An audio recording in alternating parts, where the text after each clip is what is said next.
You probably don't recognize this man, and the name Edward Muybridge may not be familiar to most people these days, but the photographic images he created certainly are. He was a pioneer in the still photographic process, and his inventions led to the creation of the first moving picture projector. His scientific study of the movement of human beings and animals became world famous, and he had a great influence on the art world as well as many other aspects of modern life.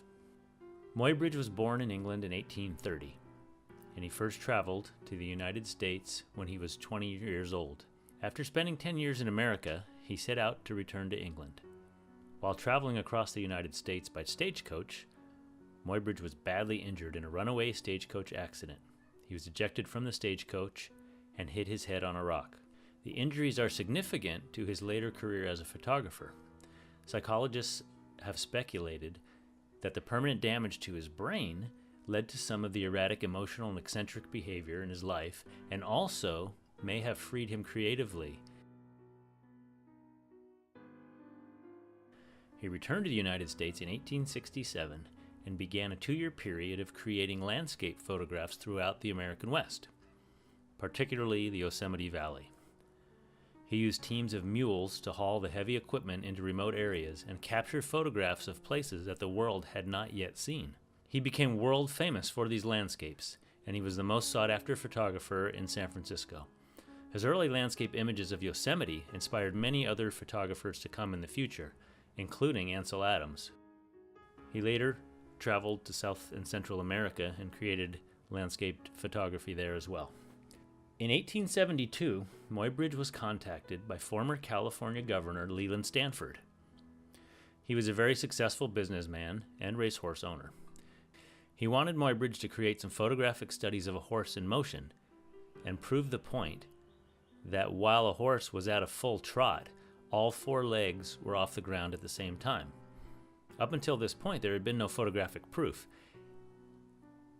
And if you look at artwork before this time, almost all of it showed a horse with either one leg on the ground, or while all legs were off the ground, they were shown in a fully extended position, which Muybridge later proved was not accurate. He took up Stanford's challenge and began figuring out exactly how to capture the images using the primitive photographic process of the time. In the early days of photography, it was difficult to stop any action at all because of the sensitivity of the emulsion was very low, and long shutter speeds were needed because there wasn't enough light to use faster ones. So Muybridge devised a technique that had never been used before. He set up a bank of 24 cameras in a row and ran a thin thread across the racetrack. As the horse ran through this line of threads, each camera would capture a single photograph on a glass plate coated with a wet emulsion. The series of images he created of the horse named Sally Gardner became world famous. After this initial success, he began a period of prolific work from 1872 until 1885, creating his animal locomotion project at the University of Pennsylvania in Philadelphia. Over this period, he created over 100,000 photographs showing a variety of animals and humans involved in athletic endeavors as well as everyday activities. Along the way, he realized that if these sequential images were shown rapidly, one after the other, the image of a moving picture would be created, similar to a flip book. Here are some examples of his motion studies converted into moving pictures. In order to show these photographs in a quick enough sequence to create movement, Muybridge would need to create the first movie projector. This was called the zoopraxiscope. Muybridge's photographs themselves have been the subject of major exhibits in some of the world's most prestigious galleries and museums, including London's Tate Gallery in 2010. British artist David Hockney was interviewed by The Telegraph prior to this exhibit. Muybridge's work inspired many artists, including Hockney, who said his books were such an incredible repository of images for artists to use that every art school had a copy of the human figure in motion. Hockney himself transposed this frame of Muybridge's seated woman drinking tea and said of his work, "There is an eroticism in his work, but it's offset by the sense of scientific inquiry." Muybridge's work also was referenced here in these two paintings by Francis Bacon.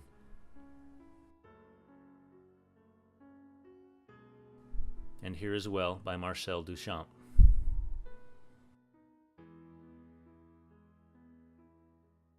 Discussions of whether Muybridge's work belong properly to the art world or the science world began in his time, and they still continue today.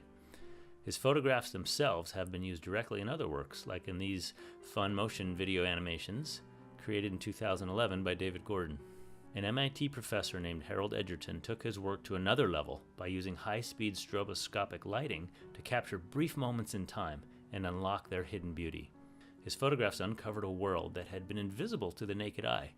Of course, images of athletes frozen in time are commonplace these days, but modern sports photography would not exist had it not been for these two pioneers. This three-dimensional sculpture of the zoopraxiscope illustrates how the multiple still images create a moving picture.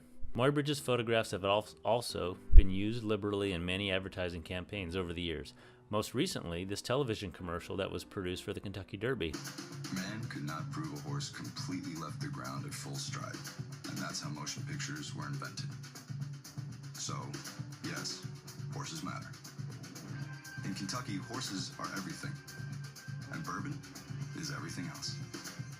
Woodford Reserve, Kentucky's straight bourbon whiskey. His bizarre personal life was even the subject of an opera entitled The Photographer, written by Philip Glass. In 1878, before leaving San Francisco and beginning his work at the University of Pennsylvania, Muybridge created a panorama of the city of San Francisco as a gift for Stanford and his wife. The panorama consisted of 13 prints. Here they have been digitally stitched together to create this video panorama. He spent the last years of his life traveling throughout Europe and the rest of the world, lecturing, mostly about his zoopraxiscope. He died in 1904 at the age of 74, back in England, in the same town where he had been born.